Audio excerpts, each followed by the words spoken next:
On a vu précédemment comment utiliser PHP pour afficher une chaîne de caractères, mais l'exemple que l'on a fait n'est pas forcément judicieux, dans la mesure où ici, le code PHP n'apporte rien à la page en elle-même. Si on écrit la page comme ceci, on aura exactement le même rendu dans le navigateur. Surtout, l'information que l'on a envie d'afficher ici, elle peut provenir d'autres traitements de PHP, elle peut provenir d'autres fichiers, elle peut provenir d'ailleurs, et on peut ne pas la connaître précisément à cet endroit-là. On peut avoir envie, et surtout besoin, de la stocker et de l'utiliser au moment opportun.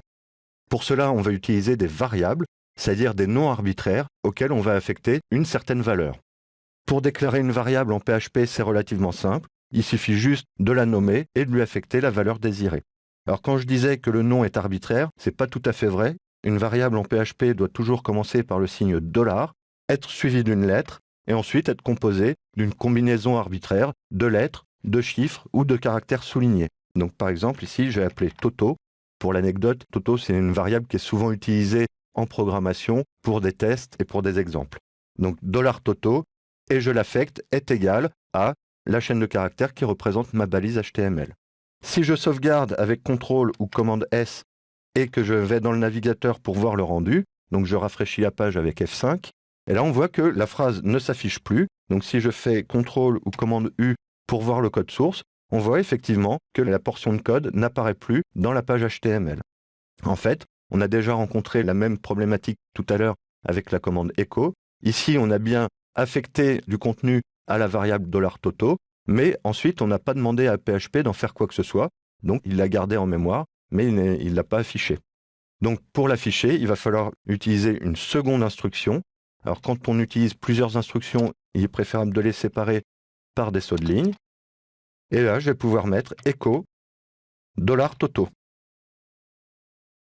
Donc si je sauvegarde et que je rafraîchis la page du navigateur, on voit que maintenant la variable est bien affichée et que c'est bien son contenu qui apparaît sur la page.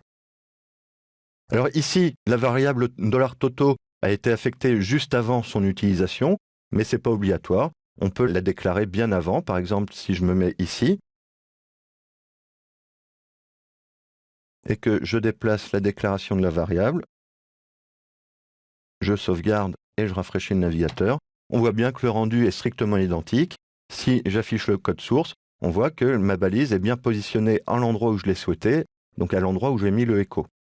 J'insiste là-dessus parce qu'il est relativement important de bien différencier les traitements que l'on fait avec PHP et l'affichage qui va en résulter. Les traitements peuvent se trouver n'importe où dans la page, même en dehors de l'affichage du doctype.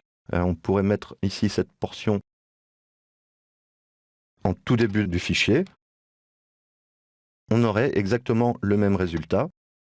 En revanche, l'emplacement où on affiche le résultat est très important, puisque en particulier, si on l'affiche avant le doctype, ça peut générer des comportements inattendus. Donc il est important, quand on affiche des informations, d'être bien sûr de l'endroit où on les affiche pour conserver un document valide.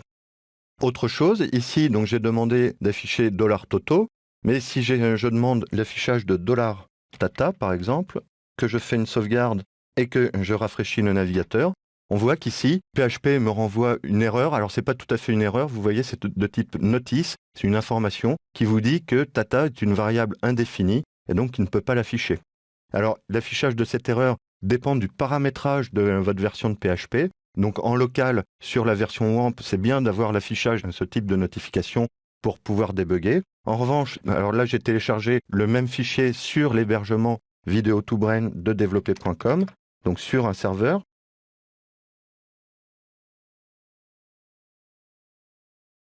Et ici, je n'ai pas d'affichage et surtout pas d'affichage d'erreur, puisqu'ici, il s'agit plus d'un serveur, on va dire, de production, c'est-à-dire qu'il pourra être accessible par tout le monde et qui va héberger la version finale de vos scripts. Et dans ce cas-là, il est parfois indélicat de laisser afficher les messages d'erreur, parce qu'Internet est un monde où il y a beaucoup de gentilles personnes, mais aussi des personnes mal intentionnées, et afficher les messages d'erreur donne suffisamment d'informations à un éventuel pirate pour pouvoir essayer de pirater votre site.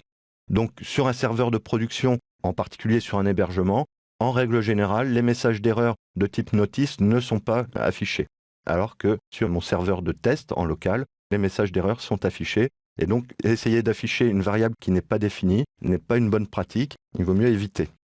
Autre particularité, PHP vous laisse la possibilité de créer des variables de façon dynamique, c'est-à-dire dont le nom est basé sur le contenu d'une autre variable. Donc par exemple, ici, j'ai créé deux variables, toto en et la même mais en français, CTRL-C et CTRL-V, donc toto fr. Et là, au lieu de Hello World, je vais mettre Bonjour le monde. Ensuite, je vais définir une variable $TotoLang qui va valoir, par exemple, TotoFR. Et ici, je vais demander d'afficher non pas $Toto ou $Tata, mais $. Et ce que j'aimerais, en fait, c'est grâce à TotoLang, pouvoir définir la variable à afficher. Donc moi, ce que j'aimerais, c'est que ce soit la variable TotoLang qui définisse cela. Donc si j'écris TotoLang, que je sauvegarde et que je regarde le rendu dans le navigateur, on voit que c'est bien le contenu de la variable TotoLang qui est affiché. En revanche, si je rajoute un autre signe $, avant, en fait, PHP va considérer que la variable que je définis ici, c'est la variable dont le nom sera $TotoLang. Donc au final, ici, on va remplacer $TotoLang par sa valeur et on va donc demander d'afficher la variable $TotoFR. Donc si on fait une sauvegarde et qu'on rafraîchit la page, on voit donc que ici, le contenu de la variable TotoLang a été remplacé par le contenu de la variable TotoFR et de la même manière, on pourrait faire la même chose ici en redéfinissant TotoEN pour avoir l'affichage en anglais. Alors il y aurait encore beaucoup de choses à dire sur les variables, mais avant d'aller plus loin, on va d'abord s'intéresser au type de variables en PHP, et donc ce sera l'objet de la prochaine vidéo.